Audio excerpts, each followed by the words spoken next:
ભારત અને યુકે વચ્ચે ઐતિહાસિક ફ્રી ટ્રેડની ડીલ ઓલમોસ્ટ ફાઇનલ થઈ ગઈ છે. 14 રાઉન્ડની વાર્તાલાપ અને 3 વર્ષની ચર્ચા પછી ભારત ઇંગ્લેન્ડે આ ડીલને લક્ષ્ય સુધી પહોંચાડી છે.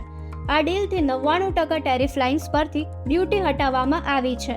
આ ડીલથી ભારતના ઓટોમોબાઈલ, ટેક્સટાઇલ, જ્વેલરી, ફાર્મા અને આઈટી કંપનીઓને યુકેની માર્કેટમાં ડાયરેક્ટ એન્ટ્રી મળશે. ભારતની ઓળખસમી ટાટા મોટર્સ, આઈચર, ટીવીએસ, ઇન્ફોસિસ, ટીસીએસ, લુપિન, સિપ્લા, ટાઇટન કંપની અને યુનાઇટેડ સ્પિરિટ્સ જેવી કંપનીઓ માટે આ ડીલ છપ્પર ફાળ સાબિત થશે.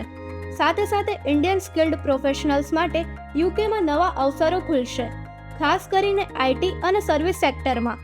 આ ઉપરાંત જોની વોકર, મેકલન અને ગ્લેનફિડિચ જેવી પ્રીમિયમ વિસ્કી પર ઇમ્પોર્ટ ડ્યુટી 150%થી ઘટીને હવે 75% થશે. આમ ભારતીયોના મોટા વર્ગ સુધી યુકેનું પ્રીમિયમ માર્કેટ પહોંચશે.